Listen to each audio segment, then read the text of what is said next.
আসসালামু আলাইকুম সম্মানিত ভিউয়ার, সবাই কেমন আছেন? আশা করি ভালো আছেন। যাদের ইকামাতে হুরুপ আছে, আপনারা কারা কারা হুরুপ কাটতে পারবেন এবং কারা কারা হুরুপ কাটতে পারবেন না এবং হুরুপ কাটতে কত টাকা লাগবে সেই বিষয়ে আজকে আপনাদেরকে ধারণা দেব এবং সম্পূর্ণ তথ্য A to Z দেব। তাই আপনারা সবাই ধৈর্য সহকারে ভিডিওটা শেষ পর্যন্ত দেখুন এবং আপনারা ভিডিওটা সম্পূর্ণ না দেখে কেউ বাজে কোনো মন্তব্য করবেন না, কারণ আমি আগে কি বলি আপনারা সেই বিষয়টা দেখুন, শুনুন, জানুন, তারপরে আপনারা মন্তব্য করবেন।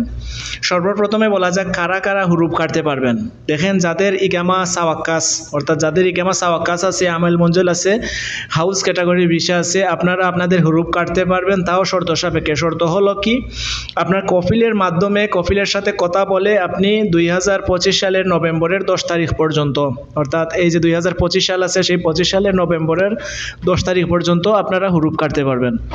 2 নম্বর বিষয়টা হলো, যারা আমেল ক্যাটাগরি আছে, আমেল ক্যাটাগরিতে বর্তমানে যারা অটো হুরুপ আসতেছে বা সার্ভার থেকে সিস্টেম থেকে অটো হুরুপ আসতেছে, আপনাদের হুরুপ কাটার এখনও কোনো নিউজ আসে নাই এবং আপনাদেরকে হুরুপ কাটার জন্য সৌদি গভর্নমেন্ট কোনো সুযোগ এখন পর্যন্ত দেয় নাই। এমত অবস্থায় যদি আপনার হুরুপ কাটার জন্য কেউ আপনার সাথে কন্ট্রাক্ট করে এবং আপনার কাছ থেকে টাকা হাতিয়ে নেয় বা কেউ বলে হুরুপ কেটে দিবে আকামা করে, তাহলে আপনারা কারোর সাথে টাকার লেনদেন করবেন না, কারণ আপনার টাকা আপনার কাছে রাখুন। এই যে একটা দুর্বলতা বা এই যে একটা সমস্যা, সেই সমস্যার অনেকে ফয়দা লুটতেছে, কারণ বর্তমানে এই যে আকামা বানিয়ে দেওয়ার জন্য থার্ড পার্টি অর্থাৎ মাধ্যমের অভাব নাই। যে এই ব্যাপারে কোনো কিছু বুঝে না, যে এই ধরনের কাজ করে না, সেও যদি জানে আপনার হুরুপ আছে, সেও চাইবে সেই কথাটার ফয়দা লুটার। তাই সেই কথাটার ফয়দা লুটার জন্য বিশেষ করে কেন এই ধরনের টাকা বেশি আপনাদের কাছ থেকে দাবি করতেছে এবং নিতেছে, তার মেইন কারণ হলো একটাই, কারণ ওনারা ভালো করে জানে আপনার কাছ থেকে যদি ওনারা 10,000, 8,000, 12,000 রিয়াল হাতিয়ে নেয়, তখন আপনি সৌদি প্রশাসনের কাছে যাইতে পারবেন না, আইনের হাওলা হইতে পারবেন না, যার কারণে ওই টাকার জন্য ওই লোকটাকে আর ধরতে পারবেন না।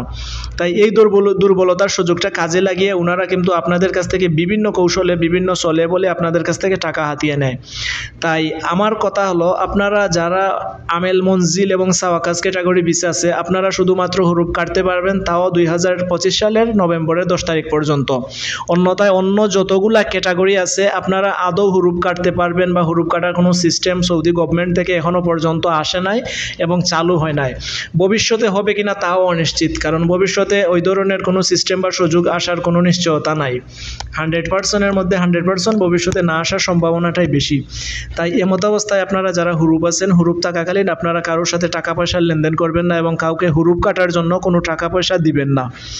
2 নম্বর বিষয়ে আসা যাক, যাদের হুরুপ আছে, আপনারা হুরুপ কাটতে কত টাকা লাগবে, যারা সাওয়াকাস বা আমেল মঞ্জিল ক্যাটাগরির ভিসা আছে, আপনারা হুরুপ কাটতে, বিশেষ করে হুরুপ কেটে নতুন করে কফালা হয়ে কফিল ধরে আকামা বানাইতে সর্বোচ্চ 5 থেকে 7,000 টাকার ভিতরে এইরকম খরচ হয়ে থাকবে। 5 থেকে 7,000।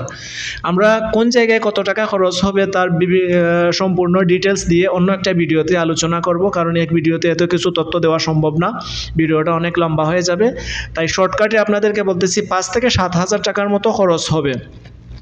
অন্যথায় আপনাদের যদি আকামার মেয়াদ কতদিন এক্সপায়ার বা কতদিন আগের হুরুপ, তার উপরও ডিফেন্স করে, অনেক সময় খরচটা বাড়তে পারে, কমতে পারে। তাই আজকের ভিডিওটা ছিল এতক্ষণ এই পর্যন্ত। আপনারা যাদের হুরুপ নিয়ে কোনো প্রশ্ন আছে, আপনারা আমাদেরকে কমেন্ট করবেন, আমরা যথাসময়ে আপনাদের উত্তর দেওয়ার চেষ্টা করব। এবং ভিডিওটাকে যদি আমরা বিন্দু পরিমাণ উপকৃত হয়ে থাকেন, তাহলে ভিডিওতে একটা লাইক করুন এবং শেয়ার করে আমাদের অন্য একটা বাংলাদেশি বাইকে দেখার মতো সুযোগ তৈরি করে দেন।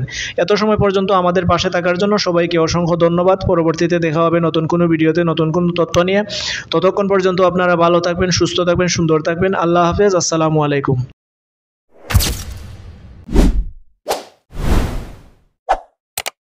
Subscribe to my channel.